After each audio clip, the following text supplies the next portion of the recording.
La contre-offensive de Kiev connaît un certain ralentissement à Kherson en raison du temps humide et du terrain. Le point sur la situation dans ce journal. Olaf Scholz reçu à l'Elysée ce mercredi par Emmanuel Macron alors que le couple franco-allemand traverse une crise. Le nouveau Premier ministre britannique face aux députés, l'opposition remet en cause sa légitimité. Rishi Sunak prône l'unité et remet à plus tard ses arbitrages budgétaires.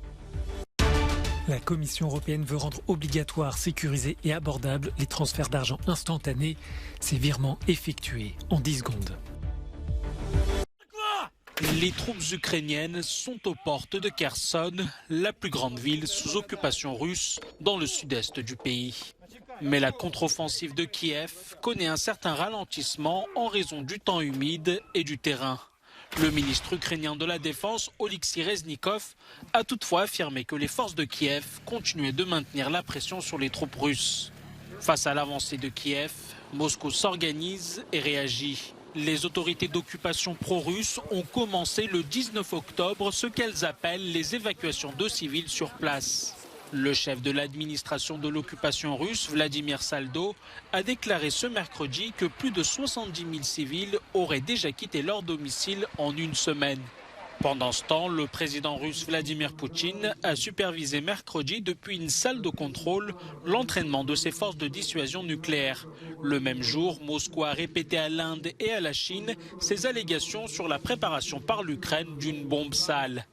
Mercredi soir, le gouvernement slovène a déclaré que Moscou avait utilisé une photo provenant de Slovénie et datant de 2010 pour étayer ses accusations sur la bombe sale ukrainienne.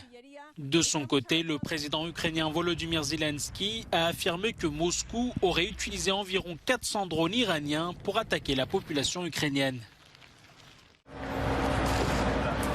Le couple franco-allemand a du plomb dans l'aile.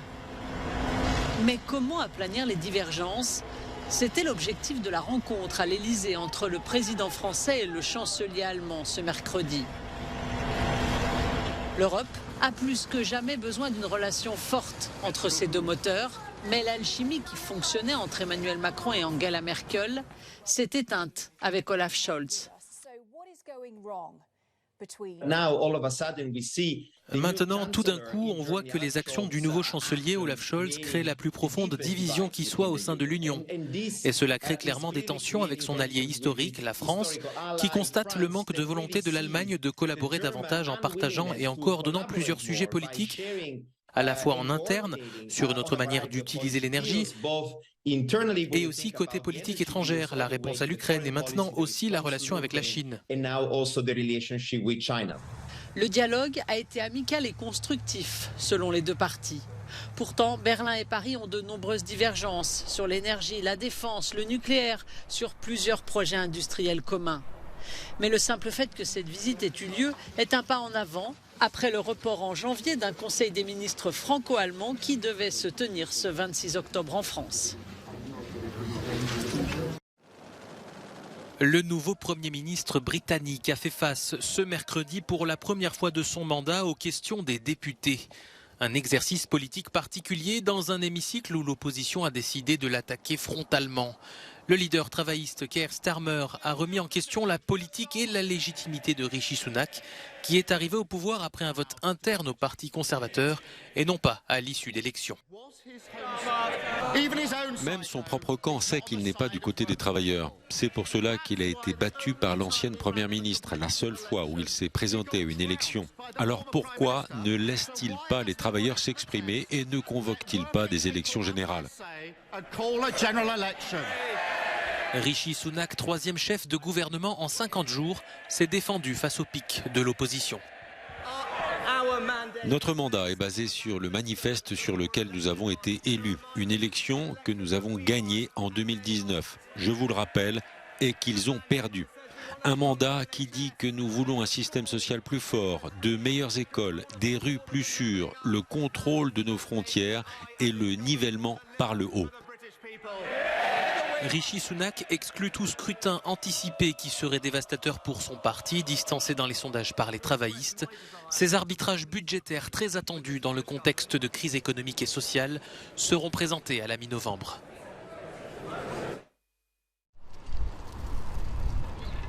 Il y a exactement 1000 jours, l'Agence européenne des médicaments classait le Covid-19 comme urgence publique internationale. Mais presque 3 ans plus tard, nous ne sommes toujours pas sortis de la crise. D'après l'EMA, l'Agence européenne des médicaments, une nouvelle vague nous attend dans les prochaines semaines, causée par un nouveau variant du coronavirus. La semaine dernière, l'un de ces nouveaux variants d'Omicron, appelé BQ1, a été identifié dans au moins 5 pays de l'Union européenne et de l'espace économique européen. Selon l'Agence européenne des médicaments, BQ1 et chaque souligné, appelé BQ1.1, deviendront les souches dominantes entre la mi-novembre et le début du mois de décembre. L'EMA rappelle qu'en automne et en hiver, le Covid-19 et le virus de la grippe circuleront en même temps. Elle recommande donc aux populations vulnérables de se faire administrer les 2 vaccins. Elle rappelle cependant que la nouvelle souche de variant d'Omicron semble déjà avoir une grande capacité à échapper à l'immunité acquise naturellement ou par la vaccination. Le SARS-CoV-2, le virus à l'origine du Covid-19, semble muter plus rapidement que nous ne pouvons adapter les vaccins pour le moment. Une signature historique qui rapproche Skopje de Bruxelles. Le gouvernement de Macédoine du Nord et l'Union européenne ont conclu un accord de coopération pour la surveillance des frontières dans le cadre de Frontex, l'agence européenne de garde-frontières et de garde-côtes. Ursula von der Leyen est en visite pendant 4 jours dans les Balkans, une région désireuse d'intégrer l'UE. Le processus de négociation prend de l'ampleur et a fait du bon travail et finalement également vis-à-vis de votre langue, explique-t-elle. Je vous ai promis que l'accord frontière signé serait traduit en langue macédonienne, sans note de bas de page, sans astérisque, sur un pied d'égalité avec les 24 langues de l'Union européenne. Et aujourd'hui, nous avons tenu parole.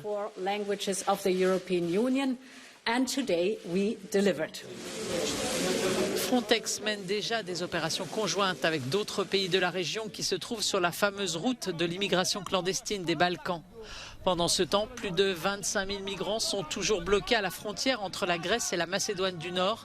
Le pays a fait entrer 170 personnes ce mercredi, syriennes et irakiennes, les seules nationalités à avoir le droit de continuer plus au nord. Faciliter les transferts d'argent en euros à n'importe quelle heure du jour et de la nuit pourrait devenir obligatoire pour toutes les banques de l'Union. La Commission européenne a présenté mercredi ses propositions en ce sens. L'idée est de s'assurer que tous les paiements soient abordables, sécurisés et réalisés en moins de 10 secondes. Nous ne voulions pas faire quelque chose à moins que cela soit nécessaire. Et la raison pour laquelle nous sommes allés de l'avant avec ce projet, c'est que compter sur le marché pour le réaliser prendrait beaucoup trop de temps. Et l'Europe ne veut pas être à la traîne. Elle veut être leader dans ce domaine. Et je suis sûr qu'il y aura une discussion entre les fournisseurs sur les coûts et les avantages. Mais cela introduira également un élément de concurrence, plus d'options de paiement, et c'est sain et positif. Selon la Commission, seulement 11% de l'ensemble des virements en euros effectués dans l'Union sont instantanés. Certains transferts bancaires peuvent prendre jusqu'à 3 jours. Dans certains États membres, comme en Belgique, les virements immédiats sont une réalité, mais la situation varie d'un pays à l'autre. Dans la rue, les utilisateurs saluent cette idée. Normalement, pour être sûr, je compte 2 à 3 jours pour un transfert entre l'Espagne et l'Allemagne. Alors, cette proposition me paraît être une bonne idée. Ce projet rendra les paiements beaucoup plus rapides. Il sera plus facile de diviser la note du restaurant et puis il sera possible d'utiliser un QR code sur votre téléphone pour des achats plutôt que le recours à une carte de crédit. Pour les associations de consommateurs, c'est un peu comme le passage du courrier postal au courrier électronique. Nous sommes satisfaits de cette proposition parce que la technologie existe depuis plusieurs années, mais les banques n'ont pas suivi. Ce qui va se passer, c'est que les banques vont être obligées d'offrir une solution et de l'offrir au même prix qu'un virement normal. Autrement dit, la plupart des cas, ce sera gratuit pour les consommateurs. De plus, ce que nous aurons également, c'est une meilleure prévention des fraudes. Cela signifie qu'il y aura une vérification de la correspondance entre le numéro IBAN et le nom du bénéficiaire et que si ce n'est pas le cas, le paiement ne sera pas effectué. Dans un premier temps, le Parlement européen et le Conseil, l'institution qui représente les États membres, doivent approuver la proposition et négocier les modalités et le calendrier de mise en œuvre.